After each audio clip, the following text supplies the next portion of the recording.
Gareth, record appearance maker in the Premier League, so no better man to talk about the Premier League and the title race. What do you make of it, and is it more difficult than ever now to win the Premier League? I think it is. There was a period where the big four they spoke about, or the big six, and I feel the gap's closed slightly. You see your Crystal Palaces, your Brentfords, your Brightons, they can upset anyone on their day, and you see their league positionings. They're creeping up the league slowly. It's better for the neutral, that probably for a neutral fan and an average fan, they want to see that really instead of teams running away. Rodri, Declan Rice, Ryan Gravenberch, they play in a position that you played in. It seems to have become such a pivotal position now. That holding midfield role became popular a long time ago. Their role was to hold the midfield and defence together, stop the balls coming through the channels, things like that. I think the position's got even more important now, because not only are they expected to do that, they're expected to start attacks, playing balls through the lines, diagonals,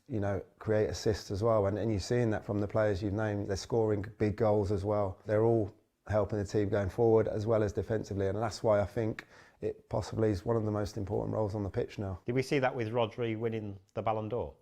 I think we did, because he's took his game to that level. The results with him in the team painted a massive picture, but he put it with his performances, defensive work, breaking up play, assists, and then that season he won it deservedly by scoring big goals as well. Erling Haaland, the master of all he surveys. Another special day, and perhaps a day which marks the resurgence of Manchester City. What about your former clubs, Manchester City? Are they on their way back? Still early to say. I think they've started and look a bit more of a team than I thought. It was a transitional period for Pep. He knew he had to bring 3 or 4 players in. Players like De Bruyne leaving, they're so hard to replace, but I think they're going to be close again. Would you have enjoyed, do you think, playing under Pep? Yes, and anyone who you speak to that have worked under him just says how intense he is and how much he wants to improve players and teams, and for me that's what football's about. If a manager can improve your game, look at playing in a different way, which I'm sure he does, it'd have been great to play under. Ollie Watkins in, scores, and it's one that might transform his season and potentially Aston Villa's as well. That elusive win finally arrives, breaking their seasonal dud, surviving a shocking start to bounce back and taste success. And they'll hope that is an allegory for their whole season. What about Aston Villa? Great season last season, more difficult at the start of this season? Emery, the job he's done since coming in, the position they were in, absolutely unbelievable. To be so close to qualifying for Champions League again was an unbelievable effort. I think the repercussions of just missing out on that is why Villa have possibly started a little bit slowly there. It's a bit deflating. All of a sudden you're playing Champions League, now you're playing Europa.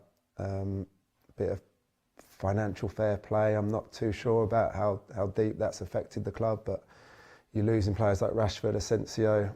They're big players to replace, and if you haven't got the funds to do it, you're going to struggle. What about Morgan Rogers? Can he have a big impact, not just for Villa, but on the international stage as well? Yeah, the rise he's had, the speed he's got up to international level, Champions League levels, but phenomenal. He was a young boy when I was at West Brom. I remember him being a raw striker, thinking he's not going to be the player he is today. It just shows you what you can sometimes miss. But he's young. It's sometimes hard to get consistency as a young player. He's probably started a tiny bit slow this year, but the last England performance, he got back to his level, and I'm sure once that confidence comes, he'll put in a great season. How did Henderson keep that out? But it couldn't get the follow-up from Jack Grealish.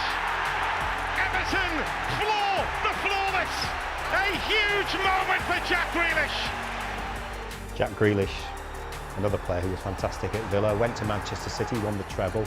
What do you make of his move to Everton, your former club? It's a move Jack needed. I think Jack needed regular football, needed the love from his manager to go out there and go and show me what you can do. Not too many instructions, just go and be Jack Grealish, and I feel he'll get that at Everton with David Moyes.